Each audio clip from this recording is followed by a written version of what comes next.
ఇంత మ్యాచింగ్ వేస్తే ఎవరైనా నన్నే చూస్తారు అనేటట్టుగా అందరికంటే నేను సపరేట్గా ఉండాలి, అప్పుడు నన్ను చూస్తారు. యూరిన్ కూడా లీక్ అవుతూ ఉండేది. ఒక నిమిషంలో 2 times వెళ్ళేటట్టు. నేను ఉదయానికైతే ఒక శవంలాగా అయిపోండేదాన్ని.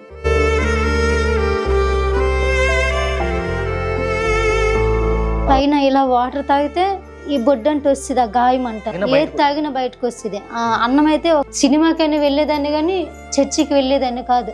అస్థిపంజరం ఎలాగైతే ఉంటుందో అంతకంటే దారుణంగా. డాక్టర్లు నాకు రోజు మందులు ఇవ్వడానికి వచ్చేటప్పుడు నేను ఎలా ఉన్నానంటే, నా చెయ్యి ఎంత అయితే ఉందో అంత నా బాడీ మొత్తం నా చెయ్యి అంత అయిపోయిందనమాట. చాలా అసహ్యకరంగా, ఎదుటి వాళ్ళు అసహించుకున్నంత అసలు బెడ్ మీద నేను కనిపించేదాన్నే కాదు. దిక్కులేని వానికి దేవుడు తోడని ఎలాగో అందరూ అంటారు, అది నా జీవితంలో నిజమైందండి.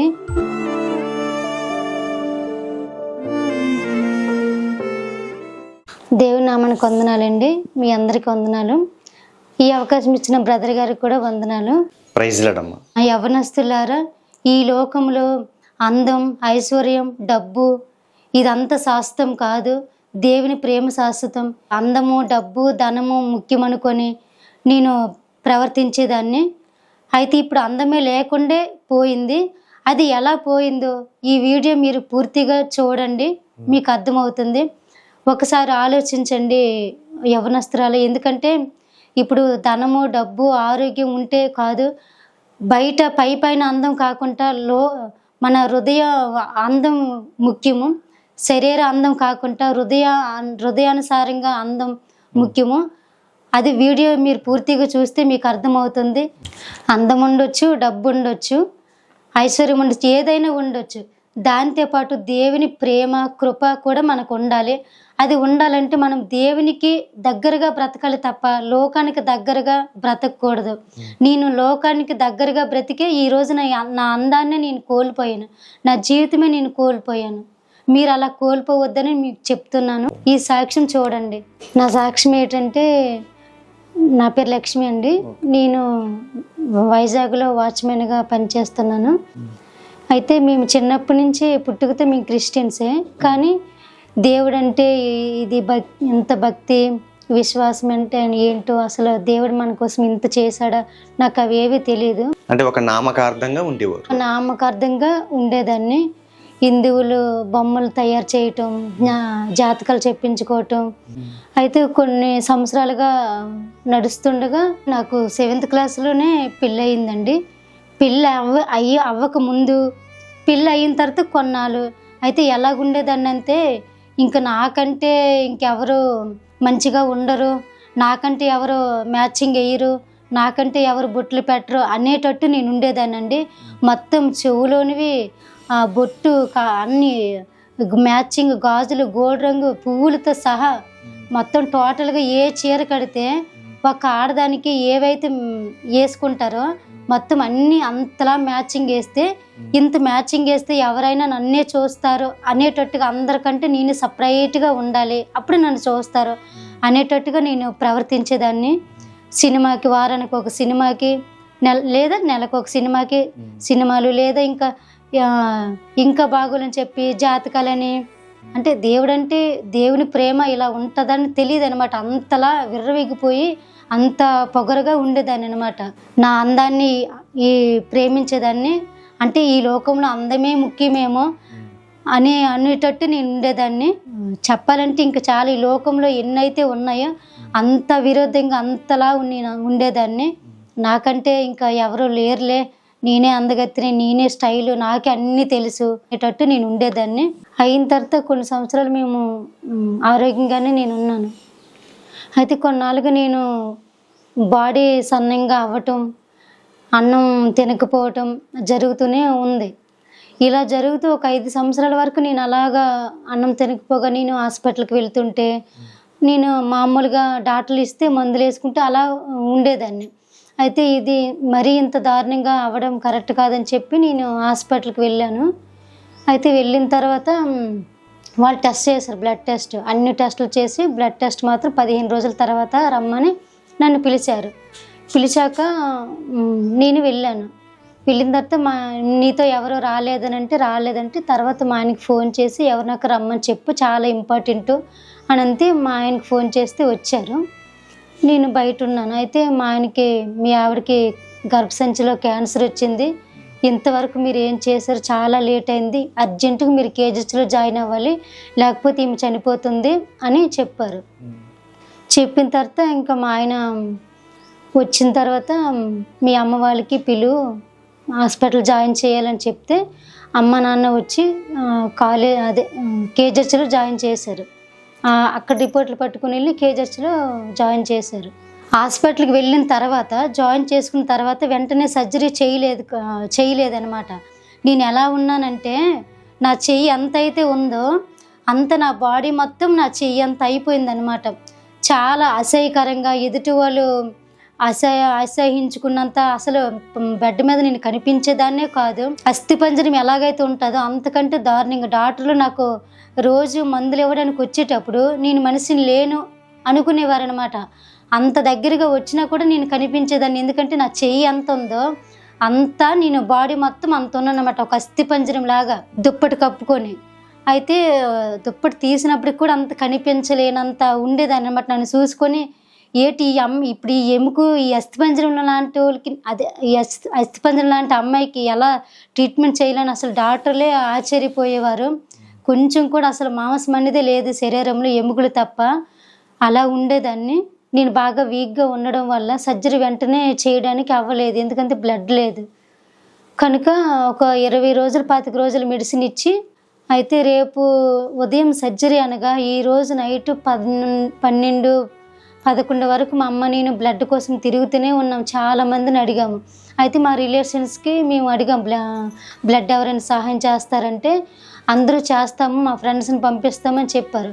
కానీ సమయం ఆపరేషన్ దగ్గర పడుతుందనగా అందరు సెల్ స్విచ్ ఆఫ్ చేశారు. అయితే మాకు చాలా, నా వాళ్ళే నాకు సహాయం చేయలేదు, వాళ్ళందరూ చేస్తారని మేము ఎన్నో నమ్మకం పెట్టుకొని మేము బ్లడ్ ఉందిలే ఇంకా పర్వాలేదులే అని మేము అనుకున్నాము. 1 గంటలో సర్జరీ అనగా మాకు అలా చేశారు. మా వాళ్ళే మమ్మల్ని అలా చేశారు. చూపించుకోవడానికి కూడా మా దగ్గర అంత ధనము ఉండే ఇది కాదు, చాలా నిరుపేదవాళ్ళము. అయితే అమ్మ నేను చూడు, మన వాళ్ళే మనకి ఈ సమయం వచ్చినప్పుడు మనల్ని పట్టించుకోలేదు, మనసులో ఇంతే, చివరిగా నేను ఇంక చనిపోతాను, ఇంక నేను బ్రతకను, నేను బ్రతికి నేను ఇంటికి వెళ్ళలేను. ఆ క్షణంలో నాకు దేవుని ప్రాణం మీద నాకు తీపి పుట్టి, అప్పుడు నాకు దేవుడి జ్ఞాపకం వచ్చాడు. అయ్యో నేను బ్రతకనా, అసలు ఇంటికి వెళ్తానా, దేవుడు నన్ను క్షమిస్తాడా, ఇంత లోకానుసారంగా నేను జీవించాను కదా, దేవునికి విరుద్ధంగా నన్ను క్షమిస్తాడా లేదా అని నేను ప్రాణం మీద నాకు తీపి పుట్టి, అప్పుడు నాకు దేవుడి జ్ఞాపకం వచ్చి, తండ్రి నీకు నచ్చినట్లు ఇక నుంచి నేను ఉంటాను అనేసి చెప్పి మా అమ్మ నేను ప్రేయర్ చేసుకున్నాము. ఇప్పుడు బ్లడ్ ఎప్పుడైతే మాకు దొరకలేదో, బ్లడ్కి తిరుగుతూ వస్తూ నడుస్తూ కూడా ప్రేయర్ చేసాము. దానికంటే ముందు మోకాళ్ళించి హాస్పిటల్ అక్కడే ప్రేయర్ చేస్తే అప్పుడు అక్కడున్న సారు మాకు ఫోన్ చేసి, మేము మీకు హెల్ప్ చేస్తాం లాయమ్మని మాకు అతను చెప్పారు. చెప్పిన తర్వాత సర్జరీ థియేటర్లోకి తీసుకెళ్లారు. అయితే ఆ రోజు 5కి సర్జరీ, ఉదయం 8కి తీసుకెళ్ళి సాయంత్రం 4 వరకు నాకే సర్జరీ అయింది. ఎందుకంటే 5కి చేసే టైము నా ఒక్కదానికే పట్టింది అనమాట. నా తర్వాత వాళ్ళు 4కి చేద్దాం అనుకున్నారు, కానీ నాకు అంత టైం పడుతుందని తెలియక వాళ్ళ 4 టైము నాకు ఒక్కదానికే పట్టింది, అంత టైం పట్టింది. నేనైతే ఇంకా అసలు సర్జరీ చేస్తుండగా నేను చనిపోతాను అని నాకు చాలా చాలా బాధ వేసింది. ఇంక ఇదే లాస్ట్ అని చెప్పి వాళ్ళు సర్జరీ చేస్తుండగానే నాకు నేను చేసిన ప్రవర్తన ఇవన్నీ నాకు గుర్తొస్తూ ఉన్నాయి. అంటే పెళ్ళైన తర్వాత నా స్టైలు, చీర, బొట్టు, రబ్బర్ బ్యాండ్, ప్రతిదీ కూడా మ్యాచింగ్. అంటే ఎదుటి వాళ్ళకంటే ఇంకా నేను కొంచెం సపరేట్గా ఉండాలని నా ఆలోచన అనమాట. ఎవరిని చూడకూడదు, నన్నే చూడాలి. వాళ్ళందరిలో నేను సపరేట్గా అన్ని మ్యాచింగ్లు వేస్తే నన్నే కదా చూస్తారనే విధంగా నేను ప్రవర్తించేదాన్ని. సినిమాలకి, జాతకాలని, రికార్డ్ డాన్సులకి వెళ్ళడం, ప్రతిదీ అసలు ఈ లోక ఆశల విషయంలో చాలా ఫస్ట్ ఉండేదాన్ని అనమాట. నాకు అంతవరకు దేవుడు గుర్తున్నది. ఎప్పుడైతే నేను ఇప్పుడు క్యాన్సర్తో బెడ్ మీద ఉన్నానో, సర్జరీ నాకు వాళ్ళు చేస్తుండగా నాకు ఇంకా అవన్నీ నాకు గుర్తుకొస్తూనే ఉన్నాయి. దేవుడు జ్ఞాపకం చేస్తున్నాడు. నేను మనసులో ప్రేయర్ చేసుకుంటున్నాను. అంటే నోటి నుంచి మాట రావట్లేదు కానీ మనసుకి మాత్రం నేను చేసిన తప్పులు గుర్తొస్తున్నాయి, దేవుడు అది ఒప్పుకో అని చెప్పి నేను అవి చెప్పుకుంటూ నేను కళ్ళంట నీళ్ళు వస్తూనే ఉన్నాయి. సర్జరీ నాకు డాక్టర్ చేస్తుండగా నా జీవితం అంతా ఇదివరకు ఎలా ఉందో అదంతా నాకు దేవుడు గుర్తు చేస్తూ ఉన్నారు. నేను అలా దేవుని ప్రార్థిస్తూ మనసులో నేను కన్నీరు కారుస్తూ దేవుని అడుగుతున్నాను, నన్ను క్షమించుతాను, ఇంకెప్పుడు నీకు ఇలా చేయను, నీకు నచ్చే విధంగా ఉంటాను, నేను బ్రతకాలి, నాకంటూ నా కూతురు ఉంది, నా మీద అదంటే నువ్వు ఇచ్చే బాధ్యత కదా, నా కూతురికి నేను చేయాల్సిన బాధ్యత, తల్లిగా నాకు ఎంతో ఉంది, నన్ను బ్రతికించు. నెక్స్ట్ అసలు ఆదివారం పూట నేను సన్నిధికి వెళ్ళేదాన్నే కాదు, చాలా సినిమాకైనా వెళ్ళేదాన్ని కానీ చర్చికి వెళ్ళేదాన్ని కాదు. అయితే నాకు ఆ క్షణం గుర్తు దేవుడు జ్ఞాపకం చేసి, ఇంక నేను ఎప్పుడు నీ సన్నిధి ఆదివారం పూట అసలు ఎంత కష్టమైన మానను తండ్రి, నన్ను బ్రతికించని నేను ప్రార్థన చేస్తూ నేను ఉన్నాను. అయితే సర్జరీ చేసి ఒక 2-3 రోజులు అయిన తర్వాత ఒక 3 కుట్లు వేసిన కుట్లే ఊడిపోయిన తర్వాత ఆ గాయాన్ని క్లీన్ చేయడానికి డాక్టర్స్ వచ్చేవారు. వస్తే ఆ గాయం అప్పుడు నాకు ఇంక మత్తు వదిలద్దు కాబట్టి చెయ్యి ఇక్కడి నుంచి ఇక్కడి వరకు చెయ్యి వాళ్ళు పెట్టి ఏదో క్రీమ్ రాస్తుండేరు, వాళ్ళ చెయ్యి కూడా ఇక్కడి వరకు వెళ్ళిపోతుండేది. కుట్లు ఊడిపోయాయి కదా, ఆ ఊడిపోయిన తర్వాత చెయ్యి అలాగ వెళ్ళిపోయి వాళ్ళు ఏదో అంతే తగ్గడానికి కోసం వాళ్ళు క్రీమ్ రాస్తుండరు. ఏంటి ఇలా జరిగిందని వాళ్ళ డాక్టర్లు మాట్లాడుకునేవారు. ఈ అమ్మాయికి మళ్ళీ 3 కుట్లు పడతాయండి అని చెప్పుకుంటే మా అమ్మ నేను చాలా భయపడి, ఏంటి నాకు మళ్ళీ సర్జరీయా, మళ్ళీ ఇప్పుడు కుట్లేసి ఎన్ని రోజులు అవలేదు, ఇప్పుడు మళ్ళీ కుట్లేస్తే నా కూతురు చచ్చిపోద్దని అమ్మ టెన్షన్ పడేది. సర్జరీ అయిన తర్వాత ఇంత గాయం, మన చెయ్యి ఎంత అవుతుందో అంత గాయము, చెయ్యి వెళ్ళిపోయి అంత గాయం ఉండేది. అయితే నేను అన్నం తిన్నాక వాటర్ తాగితే ఆ వాటర్ ఈ గాయమంట ఈ బొడ్డంట వస్తే మా అమ్మ, నేను ఇలా పక్కకు జరిగితే అమ్మ గ్లాస్లో ఇలా పెట్టేది అనమాట. అంతే అసలు మా చుట్టుపక్కల ఉన్న కూడా అసలు ఈ అమ్మాయి చచ్చిపోద్దే, ఇంకా బతకదు అందరూ అనేవారు అనమాట. పైన ఇలా వాటర్ తాగితే ఈ బొడ్డంట వస్తుంది, ఆ గాయం అంట ఏది తాగినా బయటకు వస్తుంది. అన్నం అయితే ఒక 4-5 అన్నం మెతుకులు కూడా అప్పుడు కనిపించాయి. అందుకే డాక్టర్లు కూడా సర్జరీ పడితే అమ్మాయిని చెప్పలేకపోతానమని అందరూ అనేవారు.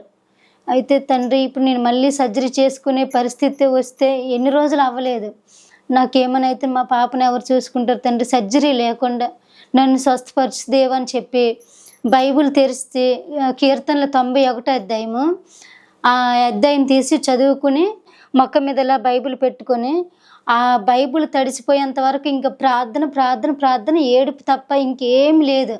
అంతలా ఏడ్చిదని, నన్ను బ్రతికించు, నీకు నచ్చే విధంగా ఉంటాను తండ్రి, నీకు విధంగా ఇంకెప్పుడు ఉండనని చెప్పి ప్రార్థన చేసుకుంటే ఒక పాస్టర్ గారు వచ్చి ఎవరైతే క్రిస్టియన్స్ ఉన్నారో వాళ్ళందరికీ ప్రేయర్ చేస్తూ కొబ్బరి నూనె వేసి ప్రేయర్ చేస్తూ, అప్పటికి కూడా ఏంటి కొబ్బరి నూనె వేసి ప్రేయర్ చేస్తే తగ్గిపోద్దా అని మనసులో ఇంకా ఆలోచన ఉండేదన్నమాట. అప్పటికీ కూడా ఆ పరిస్థితులు ఉన్నప్పటికీ కూడా బుద్ధి రాలేదు.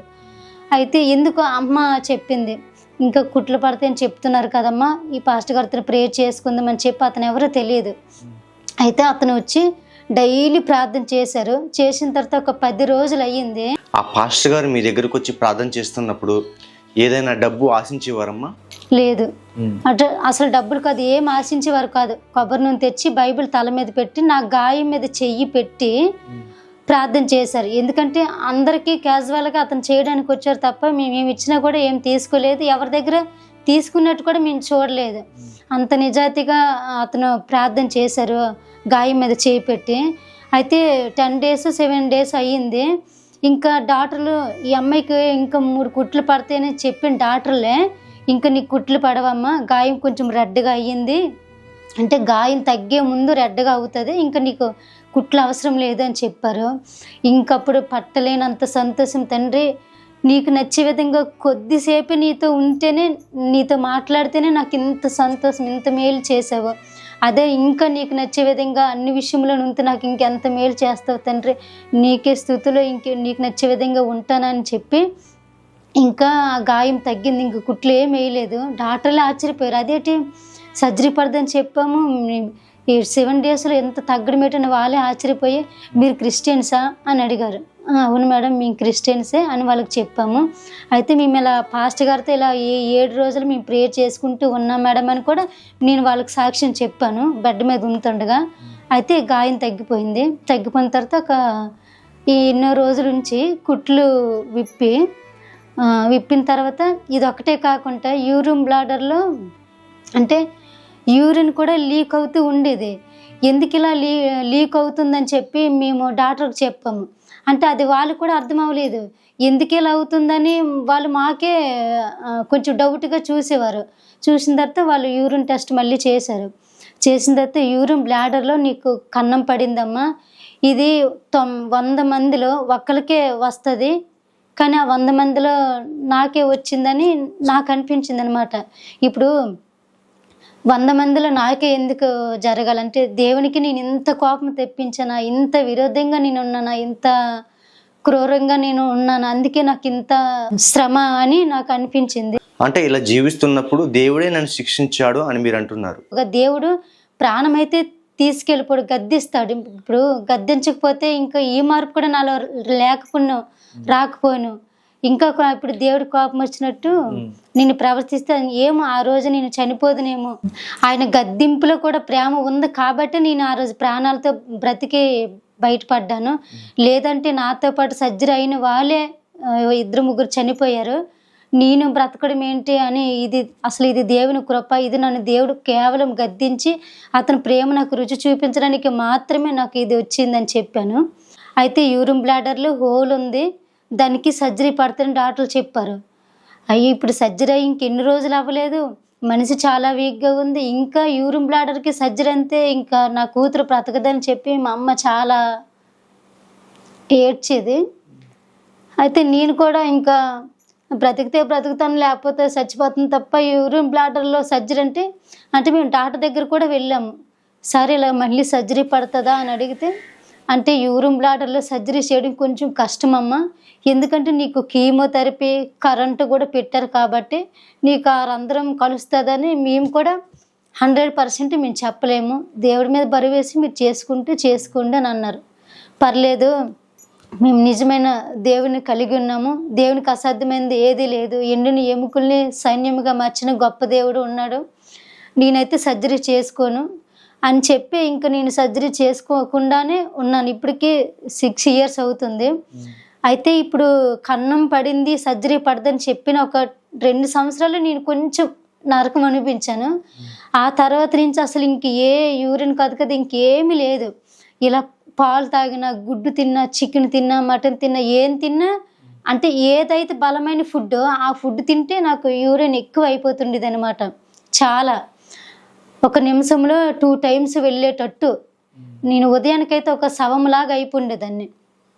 అయిపోయిన తర్వాత ఈ యూరిన్ ప్రాబ్లం ఉన్నప్పుడు ఇప్పుడు నా బాడీ ఎంత అయితే ఉందో ఆ బాడీ అంత మొత్తం ఇప్పుడు నా చెయ్యి ఎంత ఉంది అంత మనిషిని బెడ్ మీద నేను ఉండేదాన్ని. అస్థి పంజరం చూడడానికి వచ్చిన వాళ్ళు కూడా అసలు ఈ లక్ష్మి ఎక్కడుంది, బెడ్ మీద కనిపించట్లేదని అందరూ అనేవారు. అసలు స్వయాన మా నాన్న నన్ను చూసి అసలు నా కూతురు చచ్చిపోద్ది అని అనుకునేవారంట. తర్వాత నాకు నాన్న చెప్పారు, బెడ్ మీద అసలు నువ్వు కనిపించలేదమ్మా అని. అసలు దుప్పటి తీస్తే అసలు నేను ఈ చెయ్యి మనకి ఇప్పుడు బెడ్ మీద చెయ్యి ఉంటే ఎలా కనిపిస్తుంది అంతలా ఉన్నదంట, అంత సైజు. ఇంకా నన్ను చూడడానికి వచ్చిన వాళ్ళు కూడా లక్ష్మి చచ్చిపోద్ది అని అందరూ అనుకునేవారట. నేను బ్రతికిన తర్వాత రికవర్ అయ్యి వెళ్ళిన తర్వాత అందరూ అనేవారు, చచ్చిపోయి దేవుడు నిన్ను బ్రతికించాడు, దేవునికి నామానికి వందనాలు అని అలా చెప్పి ఇంక నువ్వు దేవుని కోసమే నువ్వు బ్రతుకు, ఇలా ఉండని అందరూ ధైర్యం చెప్పేవారు. ఎందుకంటే ఆ యూరిన్ ప్రాబ్లంకి ఒక ట్యాబ్లెట్ కూడా ఏం లేదు, ఓన్లీ సర్జరీ తప్ప ఇంక వేరే సొల్యూషన్ లేదు. అయితే 2 సంవత్సరాల తర్వాత ఇంకా గుడ్డు తిన్నా, ఏం తిన్నా, ఇంకా అప్పుడు ఏవి తింటే యూరిన్ వచ్చేదో సేమ్ ఇప్పుడు అవే మేము తిన్నా కూడా ఏమి అవ్వలేదు. ఇలా వాటర్ తాగితే అలా కింద నుంచి నాకు తెలియకుండానే ఇంకా సర్జరీ అయినప్పుడు బొడ్లో వచ్చేది వాటర్. కానీ ఈ యూరిన్ బ్లాడర్లో కన్నం పడడం వల్ల ఇంకా యూరిన్ వచ్చేది అనమాట. ఇప్పుడు నేను ఒక గ్లాసుడు తాగితే ఆ గ్లాసులో కింద నుంచి వచ్చేది. నేను వేసుకునే బట్టలు తడిసిపోండేవి. ఆ తర్వాత 2 సంవత్సరాలు నరకం అనిపించాను. ఆ తర్వాత నుంచి ఇంకా నేను దేవుళ్ళు కొంచెం బలంగా ఉండేదాన్ని. తండ్రి ఇది నీ చిత్తమే, ఇంకా నీకంటే పరమ వైద్యుడు ఇంకెవరున్నారయ్యా, ఏ సర్జరీ నేను చేసుకోను తండ్రి, సర్జరీ చేసుకున్నంత బలము ఇంకా నాకు ఓపిక లేదయ్యా, చంపినా నువ్వే, బతికించినా నీవే, నీ కోసమే తండ్రి అని చెప్పి నేను ప్రార్థన చేసేదాన్ని. అయితే దేవుడు ఇప్పుడు ఏ డాక్టర్లు అయితే సర్జరీ పడుతుంది యూరిన్ బ్లాడర్లు అని చెప్పారో, మేము మళ్ళీ సర్జరీ పడదేమని మళ్ళీ మేము ఒక 2 years తర్వాత మేము హాస్పిటల్కి వెళ్ళి మళ్ళీ టెస్ట్ చేయించుకుంటే ఒక టెస్ట్ 10,000 రూపాయలు ప్రైవేట్గా మేము చేయించుకుంటే, ఇంకా నీకు సర్జరీ అవసరం లేదమ్మా, తగ్గిందమ్మా, కాకపోతే నువ్వు ఇంకా జాగ్రత్తగా ఉండు అని చెప్పారు. ఇంకా అక్కడికక్కడే నేను ప్రార్థన చేసుకున్నానండి. సర్జరీ పడతానని చెప్పిన డాక్టర్లే ఇంకా సర్జరీ అవసరం లేదు అని చెప్పారు. ఎంత గొప్ప దేవుడిని కలిగి ఉన్నామండి. దిక్కులేని వానికి దేవుడు తోడని ఎలాగో అందరూ అంటారు, అది నా జీవితంలో నిజమైందండి.